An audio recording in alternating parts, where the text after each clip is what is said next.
Hello and welcome back to the channel. Today we return to Chess Ultimate, where funky pieces have even funkier abilities. Apparently there are 2 brand new pieces in the game, so we'll check out the tutorials for those, and hopefully make a setup based off of those pieces, and maybe get some wins against other players. Let's dive in. Alright, so we'll start by going to the tutorials. These pieces are not currently available to me to actually play with until I do the tutorial, so we'll have to go fishing for the odd piece out. Okay, this guy is definitely new. I have never seen this fisherman before. Oh my goodness, he is adorable. Not as adorable as our classy mage, but still very, very cute. I love his little boots.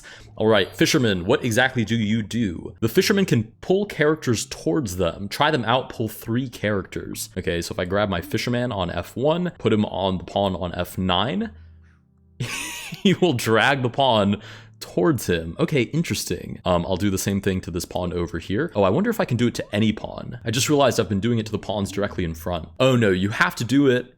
Wait, can I do it to this guy? Because this pawn is highlighted, but this guy also highlighted. Oh, I can drag my own guy towards me. Ooh, that's super interesting. Okay, so a couple of things to note. Pieces that don't normally move horizontally, you can use the fisherman to move them horizontally. And I guess if there's like a piece that you really want to trap closer to your position, you can throw the fisherman, or rather the fishing line, I suppose is more accurate, at that piece, drag it into your position. Also, I just realized back here, you can still see the fisherman setup and the pawns that we took are in fact missing, which I think is a nice little touch. Okay, so that's the fisherman. There should be one more new piece. We'll go hunting for the odd one out. Ah, that definitely looks new to me. Okay, the dragon. We'll start the tutorial. The dragon moves diagonally and in an L shape. Oh my god, okay, so it's literally exactly like the dragon that I use in my collaboration videos where I either use dragons to beat other chess YouTubers or give it to them to try and beat me. So it basically moves like a knight and a bishop. So we'll move the dragon. He's also very adorable. I will admit, one of the things that I love most about this game is that it's very, very cute. Like, it's aesthetically, to me, very pleasing. Only its L-shaped movement can jump over characters, right? Because only knights can jump, bishops cannot jump, so just like a bishop, it can't move diagonally over pieces. Can it capture, though? I guess it's just showing me that it can jump, so I'll do that right now. Great. With that, we've completed the dragon tutorial. Now, the dragon is worth 16 points. And how much is the fisherman worth? 8 points. Okay, we'll see how much I agree with those exact point values. We'll start with an actual game. I'd imagine I should start unranked, because I'd really hate to make a setup with these brand new pieces and then get absolutely wiped across the floor because I'm not used to their mechanics yet. Now, where exactly are these pieces? Oh, I have to unlock them in the shop. Wow, it's been so long since I've unlocked new pieces that I totally forgot that I had to do that. Okay. So we go into the shop. We should have keys. Wonderful. Give me the dragon. Thank you very much. Yes, please. And the fisherman. Thank you very much. And his adorable little booties. He's so adorable. I really like him. Okay, play. Unranked. Let's make a team. Obviously, I'm going to start with a brand new setup, so I'll just take any one of these. This is just the normal chess setup. What's setup number 5?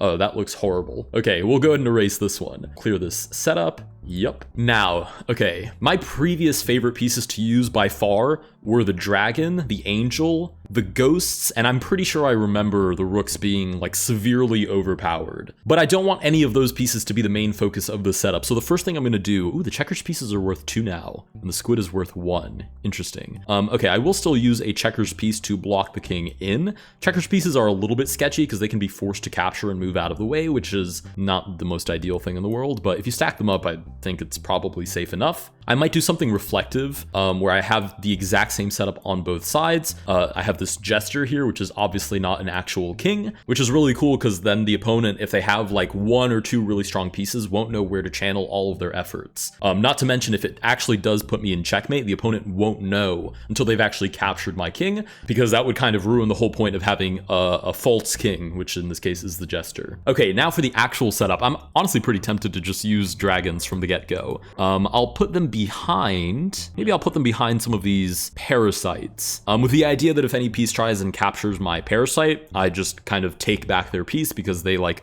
control the mind of whatever piece attacks them. Okay, is there anything else that I might want? but I only have 12 points to work with, so I can't be too picky here. I could put a sludge down, probably good for defense, but it would probably also make it obvious where exactly my real king is. Oh, I should probably put some checkers pieces on the back rank as well, because if I do meet a rook setup, it would be a very sorry day to watch a train of rooks make their way to the back rank and annihilate my position. Okay, so I have 2 dragons, 2 parasites. This first setup I think should be like dragon-centric, and I have 8 points left to work with. I could actually throw down a fisherman anyways, and sort of drag like an enemy piece into the dragon's den. Okay, I kind of like the concept of that. Oh, he's so adorable. Wait, he's actually so cute. This might actually be my new favorite piece. Oh no, but I love the mage so much. But look at him, he's so adorable. Tell me that's not the cutest little piece you've ever seen in your whole life. Look at him. Oh my goodness. Anyways, that's exactly 100 points. Let's dive in. Okay, we immediately find a game. Don't mind if I do against against I also want checkmate. Oh goodness. All right, we'll see what we can do here.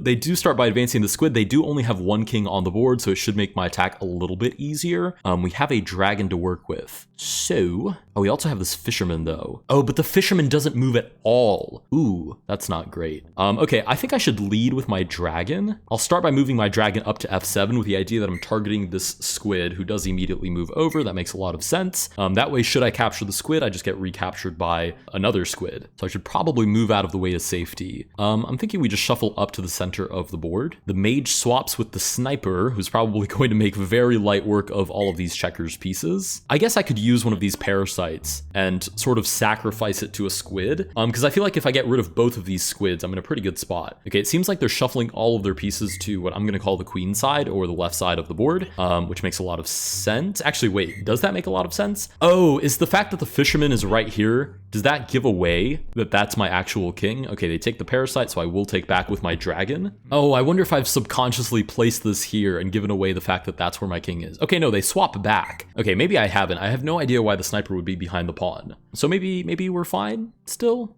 I'm hoping. Let's go. I really don't want to drag this squid into my position just to have it annihilate all of my pieces. It just doesn't seem like the wisest idea. Okay, we'll start advancing this parasite. They are like very quickly just swapping their pieces. I wonder if their whole strategy is kind of just wait around for the opponent to try and break into their position. Okay, that can't be their strategy because they've just dragged my checkers piece to the back rank.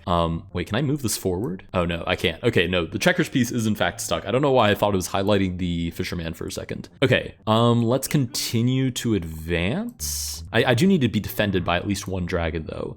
So I'll line this guy up on the diagonal so that when I do basically sacrifice the parasite, I am capable of taking back. Okay, it's not great that this berserker just took, because as you can see, it now has much more range in the board. But okay, I'm gonna get rid of the squid, and then I think I can target all of these pieces with my dragon on the diagonals. Okay, they immediately move the berserker back. I think I just continue to advance. I think I'm actually in a pretty decent spot here, to be honest. Okay, let's go here. I'm also thinking if there's like any way that I can sacrifice 1 dragon for one of these pawns and then open up the position. Okay, there goes another checkers piece. Oh, this is really bad too, because what they're doing is basically dragging the checkers piece in and then feeding it to the berserker. Oh, that's so smart. Okay, I like this combination. I might use this in a future game. Basically, they're using the mage to maneuver the fisherman around. Then they're placing the berserker next to the fisherman so that every time they drag a checkers piece in, the fisherman just, or rather the berserker feeds off of it and gets stronger. Okay, not a great place for me to be. We'll advance this parasite. When the squid inevitably takes, we'll take back with a dragon. Oh, they don't take back. Interesting. Okay, then I will definitely capture the squid, who I am now controlling with my mind. Look how strong he is. Okay, the berserker takes very accurately, might I add, to the square, so the dragon does not have a way to take back. I will take this pawn on the back rank, however. Oh, the berserker can take that? Oh, I didn't realize his range was that far already. Look what they did to his pawn. Oh my goodness. That guy is toast. Oof, that's not good. Wait, how strong is this berserker now? Oh, that's not good at all. That's so bad. That's actually horrendous. Okay, we'll shuffle out of the way. The only way we have a chance, like even the most remote chance, is for that berserker to leave me the heck alone. No, oh my goodness, I'm toast already, I think. I'm toast, aren't I? Wow, GG's. You gotta respect the fact that they also wanted checkmate, because they're definitely going to get it. Is there genuinely, I think I could go here, I guess, so that should they take, I can take back at least with the checkers piece, but I'm still probably lost. Oh, they just, Okay, wow, that strategy is incredibly overpowered. GG's to the opponent, extremely well played. I might actually steal that strategy because that's absolutely insane. Okay, let's go ahead. There's an avoid player button, that's kind of funny.